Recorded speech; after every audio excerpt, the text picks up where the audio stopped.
Welcome to our channel. We hope you enjoy our narrated stories. Creak, creak, creak goes the seesaw. Hey, you! Yes, you. I've got a question for you when you get transported into a work of fiction. How the hell do you detransport yourself? And before you ask, this is not one of those, if a tree falls in the forest, does it make a sound type of futile musings that makes you go, never thought about that one before, but yeah, philosophy, I feel like a better person today having pondered that. And since you figure that providing an actual answer probably takes a back seat to showcasing your intellect and depth, you just let the question linger in your mind, ready to revisit it another day, only to eventually arrive at the conclusion that, hold on to your hats, ladies and gentlemen. There is no answer. Just to be clear, my question does need an answer. And not in a few years, months, weeks, or days, but soon. Like, really soon. Like, well, how long does it take to keep a 7-year-old ghost girl entertained on a seesaw before she gets bored and comes lunging at me and drags me through all 9 circles of hell? That soon. The good news, of course, is that 7-year-olds are world famous for their endless patience. Yes, for the love of God, I was being sarcastic. Sorry, I don't have enough time to build a sarcasm sign, what with being busy trying to keep myself alive while the sound of this old seesaw is boring into my brain like a really slowly moving bullet. Creak, creak, creak, it goes. Now you might wonder, how does one get transported into a work of fiction in the first place? To that, I say, can you just read the room? The sword of Damocles is hanging over me, and you thought this was the most opportune moment to satisfy your curiosity. But since my legs haven't tired of pumping the seesaw up and down yet, and the ghost sitting opposite me keeps happily giggling, I suppose I can humor you. As it happens, getting transported into the pages of a story is a more common occurrence than you might think. Have you ever delved so deeply into a narrative that you suddenly felt like you were living in it? For most, this experience results in mere echoes of the tale bleeding into their lives, things they read about manifesting around them. But every once in a while, someone gets so consumed by a story that they get sucked into it. Not physically, of course. That would be impossible, not to mention ridiculous. Your physical body stays behind. Right now, my body is in Southern California, lying on my bed in my cookie crumb-infested sheets, my Kindle blinking next to me, letting me know that it only has 3% of battery left. So, what's the harm then? You might think, unless a fire or some natural disaster hits, your body is safe and sound, right? Well, I hate to break it to you, but this is one of those if you die in the story, you die in real life kind of scenarios, which is all well and good if you find yourself stuck in Pride and Prejudice, where your biggest problem is whether Mr. Darcy leaves the toilet seat up or not. But some of us are not that lucky. Some of us end up in stories where no Disney princess has ever gone before. And the unluckiest of us end up in, drumroll please, Maine. By the time you've been transported into a story, you've forgotten about what you were reading, but if you see a lobster roll, that is your cue to run the other way. You hear the down east accent. Run even faster. Unfortunately, all this running will essentially serve as nothing more than exercise because no matter where or how much you run, if you end up in Maine, your life as you knew it is over. Pete Cemetery. Shining, Misery, Cujo. Take your pick of phobias and the Pine Tree State will not disappoint. All I can say is good luck and stay out of sewers. My only saving grace is that I, in fact, did not end up sharing the same time zone with Pennywise, but looking around myself right now, that's quite a slim consolation. My story seems to be one about an old deserted orphanage where all the children died horribly and now their ghosts are out for revenge. Fabulous. And to add insult to injury, this story also features that mandatory creepy old playground. Because, of course, with an old carousel spinning sickeningly around and around, and swings that move in the wind with their rusty chains squeaking in a way that makes you long for the comforting sound of fingernails on the chalkboard. And then there's the seesaw. Creak, creak, creak. The rotting wood under me groans as the splinters pierce through my jeans. I look into the eyes of the 7-year-old opposite me and realize she's stopped giggling. My blood runs cold as her empty eyes drill into me like two rusty nails. She's not entertained. I think my downfall was that I've never been a kid person. I even tried to peek-a-boo a 7-year-old. That's how much I know about kids and things that are age-appropriate for them. Well, reality hit me in the face.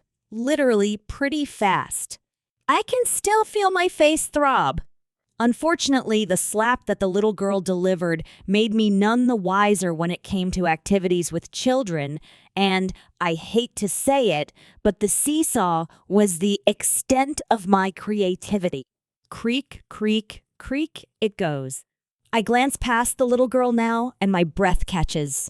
A pale little boy in brown overalls and greasy dark hair has appeared next to the swings, gently swaying them with his delicate little hand, causing them to squeal like tortured souls.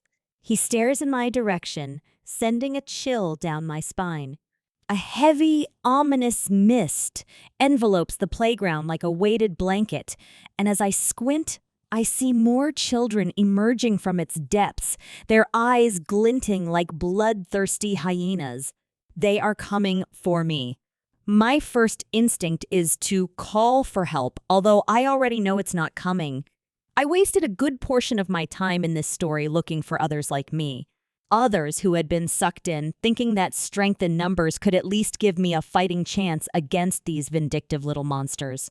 But it didn't take me long to realize that either I'm the only person who's ever picked up this book, and this is the more likely scenario. Only one person from the quote-unquote real world can get sucked in at a time. Creak, creak, creak goes the seesaw. With my trembling hand, I touch my left cheek where the little girl slapped me, her long, dirty fingernails tearing through my skin like shattered glass. At first, blood gushed from the wound, crimson streaks flowing down my face towards my mouth, leaving a wet, metallic taste. But now that I look at my palm, there's no trace of blood. I run my fingers over my cheek. My skin feels unbroken and smooth, with not so much as a scab on it. A sense of relief washes over me. Relief and something else. Hope! Why hope? You ask. Innocently, you ask it. Well, that's a good question, a really good one. But to answer that, I need to take you back to an even earlier question. The first one I ever asked you. How do you get out of a work of fiction? And now it's my time to fess up. I actually knew all along how to get out of it. I mean, I didn't know, but I at least had a pretty good idea. It's a two-step process. The first step is something I believe I've already accomplished, the breaking of the fourth wall. Most dictionaries define breaking the fourth wall as when a character in a fictional piece, aka me, addresses the audience or the reader, aka you, to demonstrate that said character knows they're in a work of fiction. And boy, do I ever know that. The second step is a little bit trickier. Remember when I mentioned that, according to my theory, only one person from the real world could be sucked into a story at a time? If that is true, then it follows that if somebody else were to get sucked into this story, they would take my place.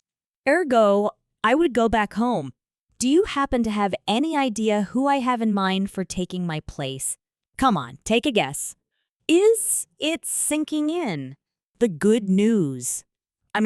The good news for me is that I'm feeling my sneakers hit the ground a little softer now. The splinters prickling through my jeans are nothing but cookie crumbs on my bedsheets. Or maybe I'm fooling myself. Maybe the splinters got into my bloodstream, went straight to my heart, and now I'm dead. But if you're reading this, there's a pretty good chance that didn't happen. And my ploy is working. The children are staring, their sickly, pale faces empty of any empathy, any humanity, any mercy. Can you feel them watching? Can you see them in your mind's eye? Maybe even, and this is a stretch, with your physical eyes. If the answer is no, don't worry, your time is coming. And soon enough, it'll be you who'll be repeating these words to some other poor schmuck, roping them into this nightmare. Them instead of you, because hey, you gotta look out for number one, don't you? Just like I did. And up and down the seesaw goes, my feet, your feet. Hit the ground hard now, making the seesaw clunk and shake as it reaches its peak. The children are closing in on us, ready to pounce on their prey. Tell me, are the splinters piercing the backs of your thighs already? Do you hear the seesaw? Creak, creak, creak it goes. I look into the eyes of the smileless girl in front of me, but instead of her head, I now see the blinking light of my Kindle. 1% left. Man, I really have to charge it when I get home. Maybe I'll pick up The Martian next. I've always wanted to see outer space. The sound of the seesaw is getting more and more distant now. For me. But maybe for you, it's getting closer. Can you hear it? Listen. Listen more carefully. Creak, creak, creak it goes. Creak, creak, creak, creak, creak, creak. The end. Thank you very much for watching. Please don't forget to subscribe our channel for more stories.